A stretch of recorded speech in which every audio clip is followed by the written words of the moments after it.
হযরত সাইয়েদনা যুন্নুরাইন আলাইহিস সালাম উনি খলিফা যেদিন হলেন উনি খুতবা দিলেন।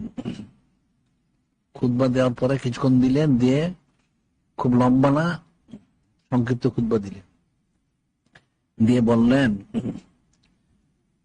যে আমি তো আজকে প্রস্তুতি নিয়ে আসি নাই, এই জন্য মূল বিষয়গুলি বললাম। আমার পূর্ববর্তী খলিফারা যারা ওনার খুতবা দিতেন, ওরা আগে প্রস্তুতি নিয়ে আসতেন, সামনে থেকে আমি প্রস্তুতি নিয়ে আসবো। এই যে বিষয়টা আল্লাহ পাক ওনার দ্বারা অনেক কিছু ফয়সালা করেছেন।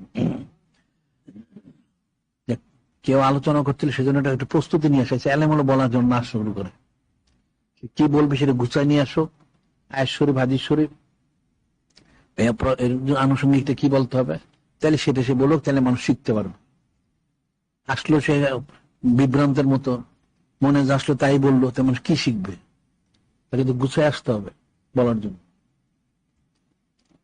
আর নূরে মুজাসসাম হাবিবুল্লাহ হুজুর পাক সাল্লাল্লাহু আলাইহি ওয়াসাল্লাম, উনি তো ওহী মরদে নিয়ন্ত্রিত, ওনার তো গুছানো কিছু নাই, আল্লাহ পাকে গুছাই দেন।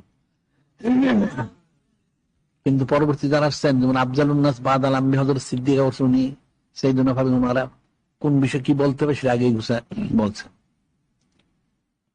সেটি হয়তো সাইয়েদুনা যুন্নুরাইন বললেন যে আমার পূর্ববর্তী খলিফা যারা আসছিলেন উনি তো বিষয়গুলি গুছাই নিয়ে আসতেন, উনি তো সবারই কাতেব ছিলেন, অনেকগুলি বিষয়ে উনিও পরামর্শ দিতেন, এই জিনিসগুলি বলার দরকার, এইভাবে বলা দরকার, সেটি উনি বললেন। এটা এখন কেউ যদি আলোচনা করতে চায় সেজন্য জিনিসগুলি গুছাই নিয়ে আসে, গুছাই নিয়ে এসে বললে তাহলে মানুষ সুন্দর শিখবে। কারণ কোরআন শরীফ হাদিস শরীফে সব বিষয়গুলি আছে, বাদ নাই।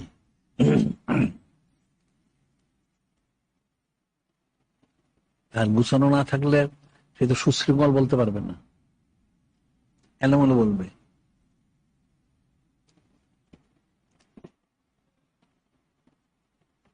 কারণ কোরআন শরীফ হাদিস শরীফ তো অনেক আছে, কত বলবে, বলার তো শেষ নেই, শুরু করতে শেষ তো করতে পারবে না। তাইলে মোটামুটি একটা জিনিস সময় অনুযায়ী যে এতক্ষণ সময় আমাকে বলতে হবে, ওই সময় সে যেন গুছাই নিয়ে আসে, তারপরে সেই জিনিসটা বলুক, তাইলে সুন্দর হবে। আর বলার কারণে, বলার মাধ্যমে যেন মানুষ কিছু শিখতে পারে, নসিহত হাসিল করতে পারে।